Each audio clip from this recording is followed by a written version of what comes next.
Hello everyone, welcome to my YouTube channel Kaviraj Gurukul. अभी तक हमने सीखा कि केमिकल रिएक्शन क्या होता है, उसके बाद केमिकल रिएक्शन को लिखते कैसे हैं, फिर सीखे कि केमिकल रिएक्शन जो लिख ली है अब उसको बैलेंस कैसे किया जाता है।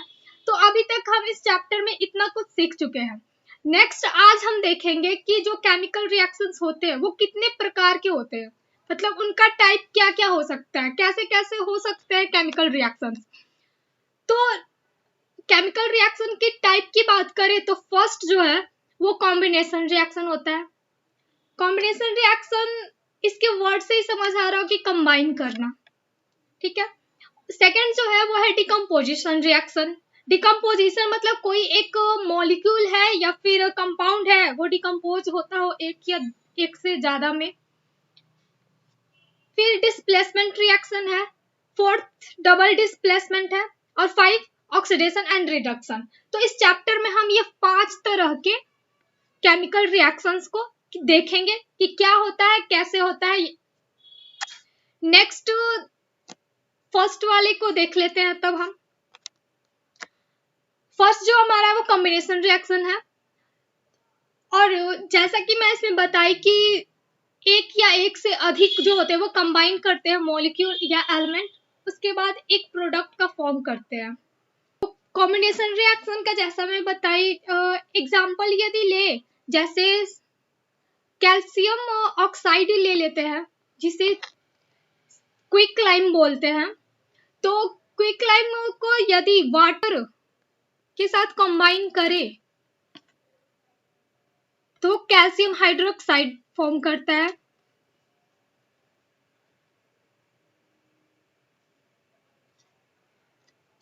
Calcium hydroxide. अब ये कॉम्बिनेशन रिएक्शन के आगे ये लिखा हुआ है कि reactions in which heat is released along with the formation of products are called exothermic chemical reaction. ऐसे देखने से लग रहा है कि ये सामने वाला जो है ये जो भी लिखा हुआ लाइन ये कॉम्बिनेशन रिएक्शन का एक तरह का डेफिनेशन है, पर ऐसा नहीं है। यहाँ से कॉम्बिनेशन रिएक्शन हटा देते हैं, ये डेफिनेशन इसका नहीं है। कॉम्बिनेशन रिएक्शन हम पढ़ रहे हैं यहाँ पर, लेकिन ये उसका डेफिनेशन नहीं है। इसको मैं समझाती हूँ कि ये है क्या, ठीक है। तो ये जो मैं केमिकल इक्वेशन लिखी हूं इसमें क्या हो रहा है, कैल्शियम ऑक्साइड और वाटर एक दूसरे से कंबाइन कर रहे हैं, कंबाइन करके एक प्रोडक्ट का फॉर्मेशन कर रहे हैं। ऐसा ही हो रहा है ना। कैल्शियम ऑक्साइड को क्विकलाइम भी बोलते हैं, QUICKLIME, ठीक है, क्विकलाइम। और ये तो वाटर है, ये कैल्शियम हाइड्रोक्साइड, इसको स्लैक्ड लाइम बोलते हैं। और लाइम ये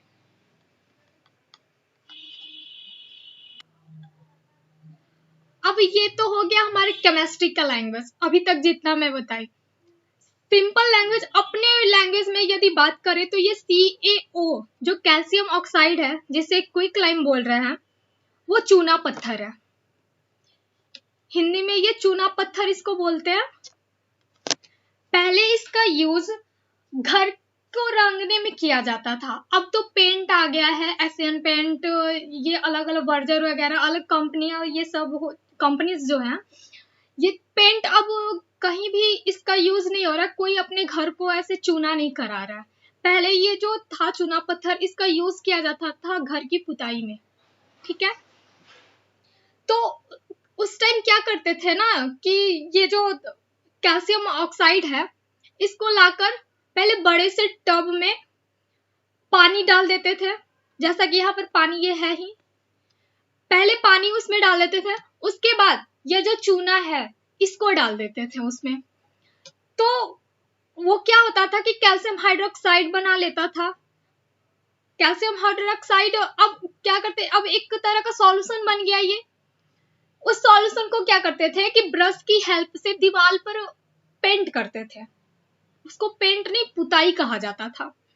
तो उस आप लोग इसके बारे में नहीं जानते होंगे, या फिर कुछ हो सकता है किसी ने सुना होगा या देखा भी होगा, तो और जो नहीं जानते वो आप अपने घर में पूछिएगा। इसका यूज होता था पहले, घर रंगा जाता था इससे, ठीक है।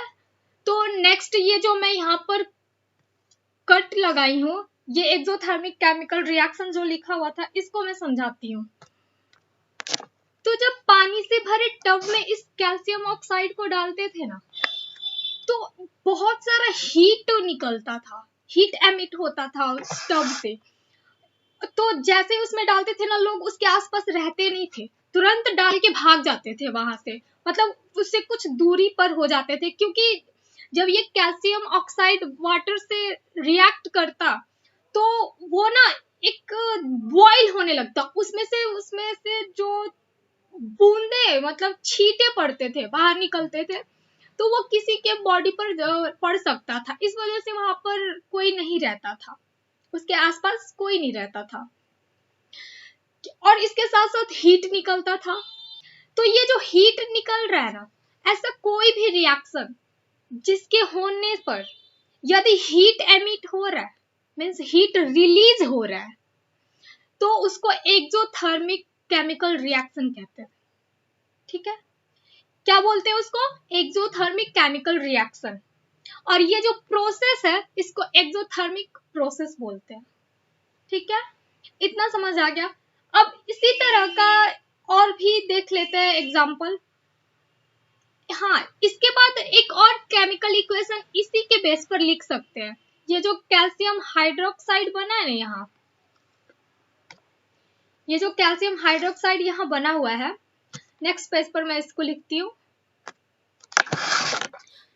जो कैल्शियम ऑक्साइड और वाटर कंबाइन करके बनाया कैल्शियम हाइड्रो ऑक्साइड। दीवार पर जब इसका पुताई हो जाता था तो वो ना, अब उसी टाइम यदि उसको टच करेंगे तो हाथ में लग जाता था, लेकिन उसको सूखने में 2-3 दिन लग जाते थे। 2-3 दिन के बाद फिर वो हाथ में नहीं लगता था।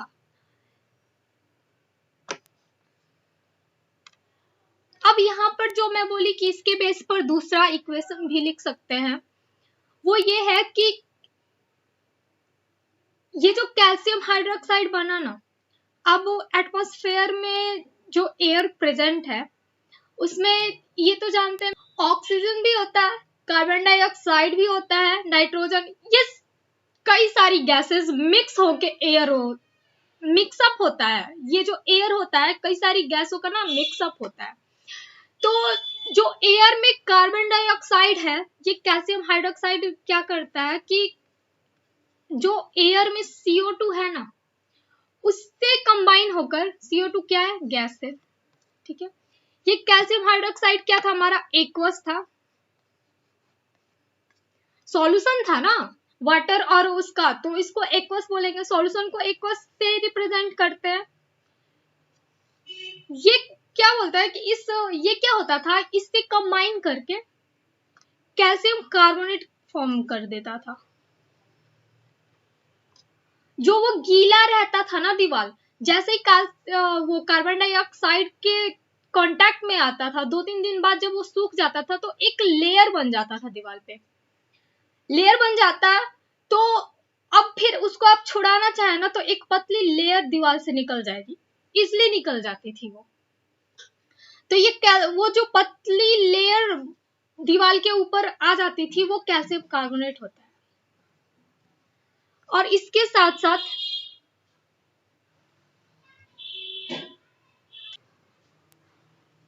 अब यहाँ पर जैसे हम, और साथ में इसका एक H2O रहता था। H2O जो लिक्विड है वो एटमॉस्फेयर में फिर वेपर बन के निकल जाता था। ये उसके आगे का प्रोसेस था। नेक्स्ट डिस्कस करें कॉम्बिनेशन रिएक्शन के और एग्जांपल देखें हम तो, जो कोयला होता है ना, कोल,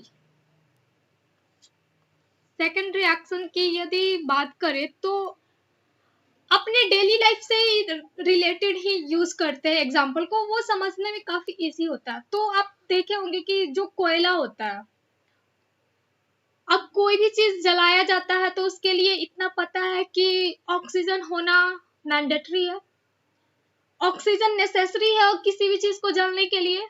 तो कोयला, ये कोल है, इसका ये कार्बन होता है, जो कि सॉलिड, कोयला जो है वो सॉलिड फॉर्म में ही होता है। सॉलिड होता है या लिक्विड होता है, क्या होता है? सॉलिड ही होता है ना। फिर उसके बाद वो क्या, ऑक्सीजन के प्रेजेंस में जलता है। ऑक्सीजन क्या है? गैस है। अब ये इससे कंबाइन करेगा, मतलब इससे रिएक्ट करेगा यदि, तो क्या बनाएगा? CO2 gas. जब कोयला जलता है तो वहां से CO2 ही तो निकलता है, CO2 ही होता है ना। और CO2 क्या है? गैस। जो गैस निकलता है वो क्या होता है? CO2। अब ये भी कॉम्बिनेशन रिएक्शन का एग्जांपल हुआ। कैसे? क्योंकि ये जो रिएक्टेंट में दो कार्बन और ऑक्सीजन है, ये एक दूसरे से कंबाइन करके प्रोडक्ट का फॉर्मेशन कर रहे हैं ना। समझ लिए इतना? नेक्स्ट एग्जांपल और देख लेते हैं जो कि दिया हुआ है हमारे बुक में। नेक्स्ट जो है वो है फॉर्मेशन ऑफ वाटर। ठीक है, अब वाटर कैसे फॉर्म होता है?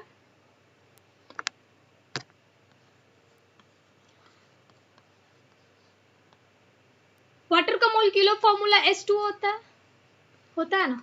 अब H2O को बनाने के लिए कौन कौन सा हमें एलिमेंट की जरूरत होगी? फर्स्ट पहले देख लेते हैं इसमें क्या है। एक H है, एक ऑक्सीजन है। अब H सिंगल तो रहता नहीं है, वो हमेशा H2 के फॉर्म में रहता है ना, H2 गैस, H2।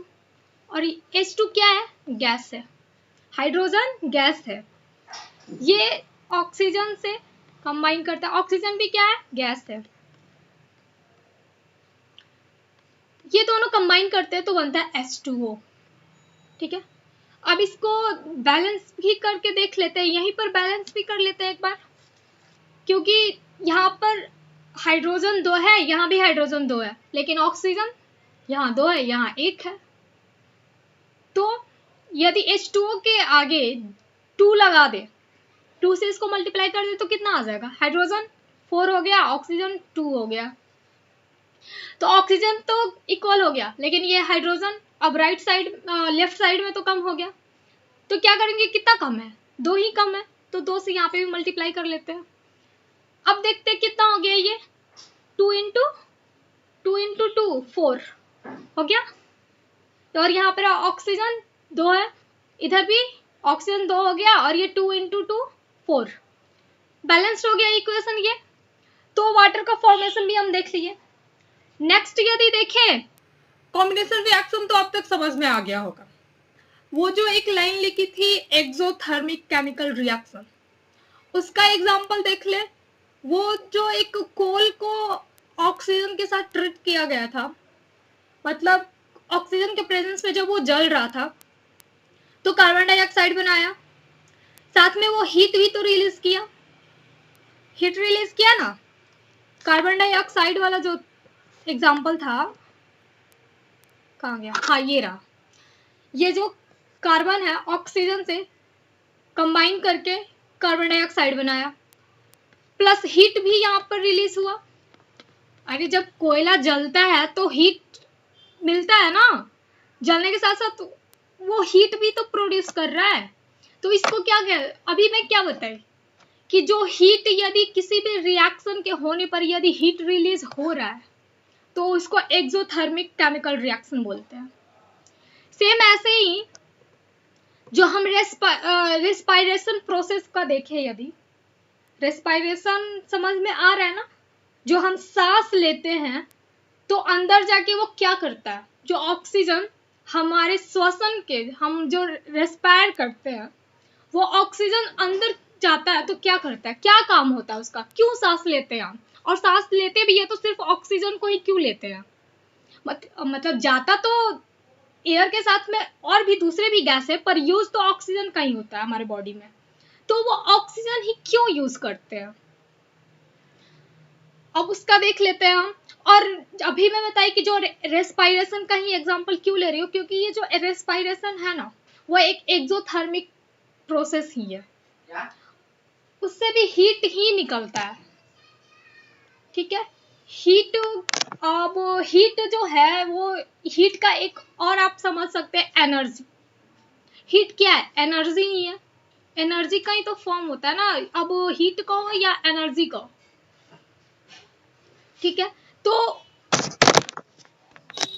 इसको समझ लेते हैं कि ड्यूरिंग रेस्पायरेशन, मतलब जब रेस्पायरेशन वाला प्रोसेस होते रहता है हमारी बॉडी में, तो उस टाइम क्या होता है, किस टाइप का रिएक्शन, और उस रिएक्शन में क्या क्या चेंजमेंट होता है हमारे बॉडी के अंदर। अब जो खाना हम खाए रहते हैं वो डाइजेस्ट भी होता है। कहते हैं ना कि पानी भी पीते रहो, ज्यादा पानी पीना चाहिए, वो बॉडी के लिए काफी हेल्दी होता है, मतलब हेल्दी इन द सेंस कि हेल्दी रहोगे, ऐसा कहा जाता है ना कि पानी पीना चाहिए, अदरवाइज वरना डिहाइड्रेशन हो जाएगा, जो बॉडी हमारी होगी वो डिहाइड्रेट हो जाएगी। और डिहाइड्रेशन की वजह से इतना पता होगा या फिर नहीं पता होगा तो जान लीजिए कि काफी मतलब कितने सारे लोग चक्कर खा जाते हैं, चक्कर खा के गिर जाते हैं। गर्मियों के दिन में आप देखे होंगे कि पानी की कमी यदि बॉडी में हो जाती है तो वो चक्कर खाने लगते हैं, डॉक्टर के पास जाते हैं तो वो एक ORS देते हैं या इलेक्ट्रॉल देते हैं, इलेक्ट्रॉल, ठीक है। वो क्या करता है ना, इंस्टेंट, वो क्या करता है, वो सब ग्लूकोज जो पीते हैं ये सब, वो इंस्टेंट एनर्जी हमारे बॉडी में प्रोड्यूस करता है, जो पानी की कमी हो गई रहती है उसको फुलफिल करता है उसको। ऐसा कभी सुने आपकी ग्लूकोज या इलेक्ट्रॉल ये सब ORS जो है वो दूध में घोल के पीना चाहिए, कभी नहीं कहा जाता। लिक्विड तो वो भी है, दूध भी है ना, लेकिन पानी में घोल के क्यों पीते हैं, क्योंकि बॉडी डिहाइड्रेट हो चुकी रहती है, हमें वाटर की नीड है, बॉडी में वाटर चाहिए ही। तो इसको ना अब जब केमिस्ट्री हम पढ़ रहे हैं तो हर चीज को ना एक इक्वेशन में कन्वर्ट करके देखते हैं। तो ये जो रेस्पायरेशन वाला प्रोसेस है उसको देखते हैं कि जब हम खाना खाते हैं तो मान लो रोटी खाए, चावल खाए, ब्रेड वगैरह जो भी है, तो और फिर ये आलू वगैरह जो भी, तो इससे ना कार्बोहाइड्रेट होता है, ये जो इनमें कार्बोहाइड्रेट होता है, जब हम खाना खा लेते हैं तो डाइजेशन के दौरान ये कार्बोहाइड्रेट जो है वो ब्रोकन आउट होता है, ब्रोक डाउन होता है, तो टूटने के बाद वो ग्लूकोज में फॉर्म कन्वर्ट होता है। अब जो ये ग्लूकोज बना, ग्लूकोज यही वाला सेम जो हम पीते हैं ना, इसका भी यदि मोलिक्यूलर फॉर्मूला देखें तो वही होता है जो हमारे बॉडी में बनता है। ग्लूकोज हमें एक्स्ट्रा बाहर से लेने की जरूरत नहीं पड़ेगी, यदि अपने डेली डाइट पर हम ध्यान दें, जो भी हमारा डेली रूटीन होता है ना, खान पान पे ज़्यादा ध्यान नहीं देने की वजह से बहुत सारे बीमारियां वगैरह होने लगी हैं। लेकिन यदि हम अपने डाइट पर कंट्रोल रखें तो कहा जाता है ना कि अच्छे से खाओ पियो तो फिर बीमारियां नज़दीक भी नहीं आती हैं और आप हेल्दी रहेंगे। जो ग्लूकोज है, कार्बोहाइड्रेट जब टूटता है बॉडी के अंदर तो डाइजेशन के जब होता है तो ये जो ग्लूकोज है,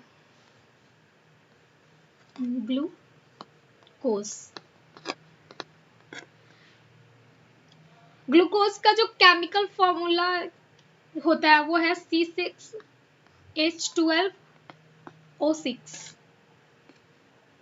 ठीक है। ये एक्वस फॉर्म में होता है। जब हम खाना खाते हैं तो लेते जैसे चावल है, रोटी है, ये तो सॉलिड है ना, लेकिन जब हम गले से अंदर लेके जाते हैं तो स्लाइवा के साथ मिक्स होके थोड़ा एकदम लसलसा टाइप का हो जाता है ना, ताकि इजीली वो अंदर चला जाता है गले से, फिर अंदर जाके वो जो हमारे पेट में इतने सारे, मतलब इतने सारे क्या, लिक्विड्स भी होते हैं, तो ये जो सॉलिड हम खाए हुए होते हैं ना, वो लिक्विड में जाके वहां भी एक्वस फॉर्म कर लेता है, एक्वस हो जाता है, मीन्स सॉल्यूशन टाइप का बना लेता है अंदर में। अब ये ग्लूकोज हो गया। ग्लूकोज क्या करता है कि O2 लेता है, O2 से कंबाइन करता है, जो हम सांस लेते हैं O2 की जरूरत होती है वहां पर, और खाना के साथ साथ हम पानी भी पीते हैं। तो H2O हो गया। अब ये ऑक्सीजन का तो पता हो गया ना कि ऑक्सीजन जो है वो गैस है, H2O जो है वो लिक्विड है। अब ये जो तीनों है ये कंबाइन करके CO2 plus H2O plus energy,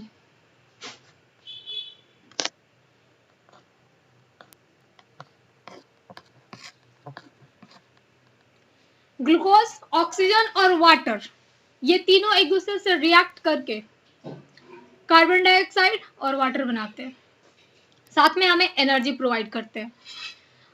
तो इतना सारा प्रोसेस होता है, खाना खाने के बाद हमें एनर्जी जो मिलता है, तो उसके बीच का वो खाना और एनर्जी मिलने के बीच का जो प्रोसेस है वो यही है।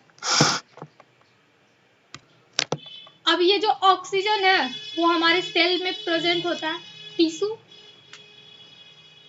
ये आप बायो में अच्छे से पढ़ेंगे कि ऑक्सीजन जो है वो हीमोग्लोबिन के साथ अटैच होकर हमारे बॉडी में जाता है।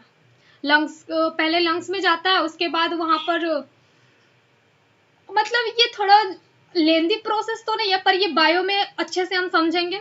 अभी के लिए इतना ही यहाँ पर रहने देते हैं। तो ये जो अब वो देखेंगे कि ये इक्वेशन जो हमारा है ना वो बैलेंस नहीं है। यहाँ पर कार्बन 6 है लेफ्ट साइड में जो रिएक्टेंट है, एरो के बाद ये जो दो है कार्बन डाइऑक्साइड और वाटर, ये तो प्रोडक्ट है। यहाँ जो वाटर है ये रिएक्टेंट वाला है, जो हम ले पी रहे हैं पानी वो, और ये जो वाटर है ये प्रोड्यूस हो रहा है रिएक्शन के बाद। जो वाटर है ये प्रोडक्ट के फॉर्म में है। तो अब यहाँ पर कार्बन रिएक्टेंट में 6 है, लेकिन प्रोडक्ट में देखें तो एक ही है। क्या करेंगे, यहाँ पर क्या करते हैं हम, मल्टीप्लाई कर देते हैं। इसको नेक्स्ट पेज पर कर लेते हैं, बेटर होगा। यहाँ 6 से मल्टीप्लाई करूंगी तो हो गया यहाँ कार्बन 6 और इस साइड भी कार्बन 6।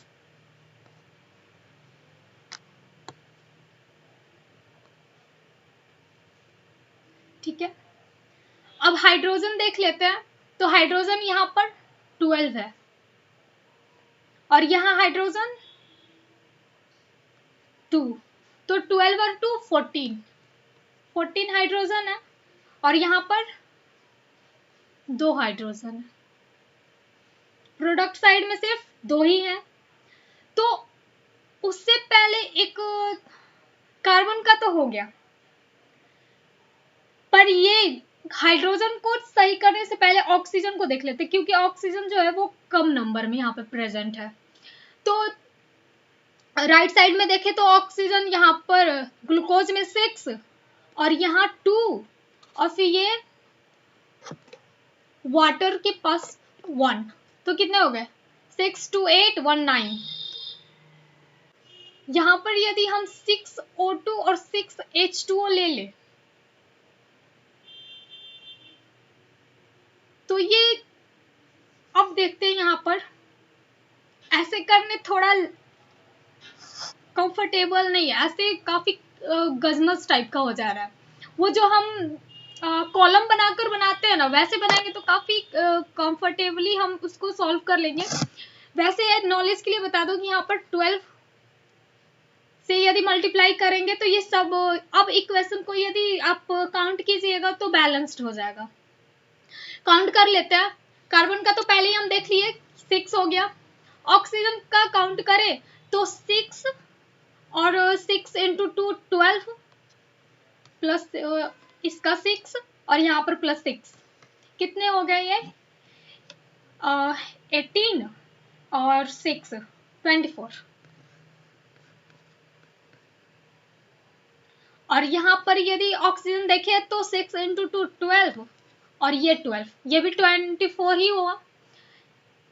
हाइड्रोजन वैसे ही आप काउंट कर लीजिएगा तो ये भी सेम नंबर में ही आएगा। अब ये हमारा जो इक्वेशन है वो बैलेंस्ड हो गया है।